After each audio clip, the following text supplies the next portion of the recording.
So hey guys, first of all जय हिंद to all. इस वीडियो में हम बात करने वाले हैं कि आपका जो जीडी का एग्जाम शुरू होने वाला है 23 फरवरी से, तो उसके लिए आप मॉक टेस्ट लगा रहे होगे रेगुलर, ठीक है। लेकिन मॉक टेस्ट में आपकी परफॉर्मेंस अच्छी नहीं आ रही है, तो आप किस तरीके से आपकी परफॉर्मेंस को यहाँ से यहाँ लेके जाओगे बस एक हफ्ते के अंदर। मैं बोल रहा हूँ कि 100% आपका स्कोर इंप्रूव होगा। सिर्फ आपको एक हफ्ते ये काम करना है, आपका स्कोर लगा लो कि डबल हो सकता है। जो बताऊंगा आपको वो करना है। सिंपल प्रोसेस है। क्या कर रहे हैं, अभी आपको मेरे बोलने से लगाना है कोई एक मॉक टेस्ट।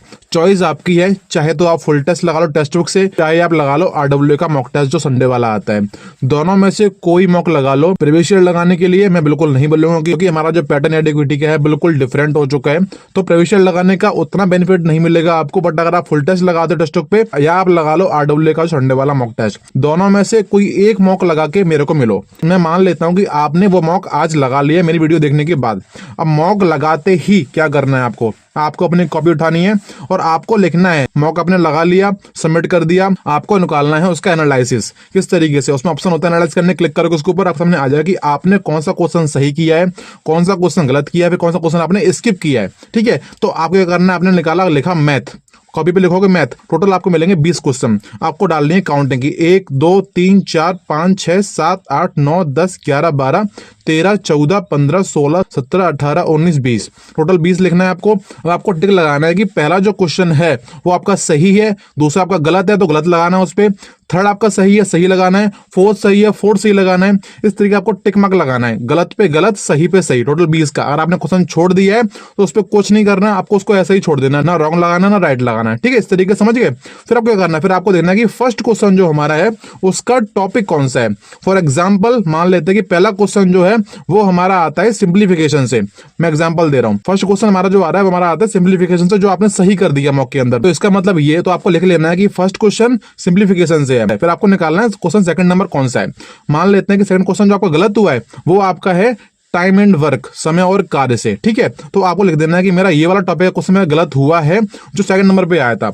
आपको सिर्फ एक मॉक में पूरा यही करना है। टोटल 20 क्वेश्चन होते हैं, ज्यादा टाइम नहीं लगता आपको। टोटल 20 क्वेश्चन का बनाओ इस तरीके से कि 1 2 3 4 करके बनाओ पूरा। देखो टॉपिक कौन सा है, वो सही किया गलत किया है। अब हम मान लेते हैं कि टोटल 20 क्वेश्चन में से आपके गलत गए हैं 6 क्वेश्चन, मैं मान लेता हूं, ठीक है। अब 6 को आपको देखना है कि टॉपिक कौन से उनके हैं। जैसे मैंने आपको एग्जांपल दिया कि क्वेश्चन हमारा गलत हुआ है टाइम एंड वर्क से, तो आपको क्या करना है, आपको सेम डे उन टॉपिक्स को पढ़ना है। कहां से पढ़ना है, कोई भी सर्च करो यूट्यूब पे वीडियो कि time and work for SSC.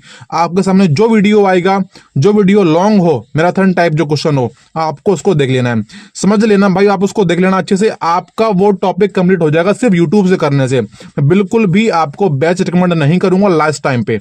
Understand, मतलब कि आपको इस तरीके से ही करना है। गलती मैथ में हो रही, मैथ में इस तरीके से करो, रीजनिंग में गलती हो, रीजनिंग में इस तरीके से करो। लेकिन आपको हर सब्जेक्ट का इस तरीके से ही निकालना है, एनालिसिस करना है, 1 2 3 4 काउंटिंग करके, करेक्ट रॉन्ग करके, और जो छोड़ दिया उसको छोड़ देना है इस तरीके से। फिर आपको देखना है कि मैंने कौन सा क्वेश्चन छोड़ दिया था, वो टॉपिक कौन सा है, इस तरीके से देखना है आपको। जो गलत हुआ देखना है उसको कौन सा है। तो गलत और स्किप आपने जो किए हैं, आपको फोकस उन पर रखना है कि अगला जो मॉक दूंगा मुझे उसमें इन टॉपिक से क्वेश्चन आता है तो मुझे वहां गलती नहीं करनी है इन टॉपिक्स के अंदर जो मैंने आज छोड़े हैं। अगला मौका आपको तभी देना जब आपको लग रहा है कि हाँ ये टॉपिक मेरे गलत हुए थे पहले, वो मैंने सारे स्ट्रॉन्ग कर लिए हैं और आगे क्वेश्चन अगर इससे आएगा तो छोड़कर नहीं आऊंगा।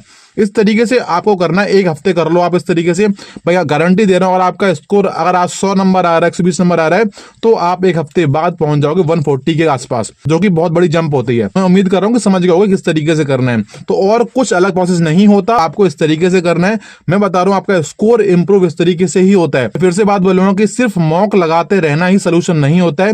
जब तक आप उस मॉक को अच्छे से एनालाइज नहीं करोगे, मॉक लगाने का कोई फायदा है ही नहीं। आपका स्कोर यहाँ कितना भी आ जाए, अपने वहां अच्छा नहीं कर पाया एग्जाम के टाइम पे, तो आपकी सारी मेहनत खराब है। तो अगर आपने मॉक दिया है उसको पूरा टाइम दो, उसको अच्छे से एनालाइज करो, और जो वीक पॉइंट्स हैं उनको कहीं भी लिखो और बस उन पे काम करो, ठीक है। वीक पॉइंट्स को ही फाइंड आउट करना होता है मॉक टेस्ट से, और उसका कोई पर्पस है ही नहीं मॉक टेस्ट का। वीक पॉइंट्स को मॉक टेस्ट लगा के निकालो और उनको पढ़ो। सिंपल सा प्रोसेस है, सब यही करते हैं, आपको भी यही करना है अगर आपको इंप्रूव करना है तो। और आपको अगर तरीका सही लगा है तो भाई वीडियो को लाइक कर देना, चैनल पे अगर नए हो तो सब्सक्राइब कर लेना। मैं ऐसे और वीडियोस लेके आता रहूंगा, ठीक है। और मिलेंगे नेक्स्ट वीडियो के अंदर, तब तक के लिए जय हिंद।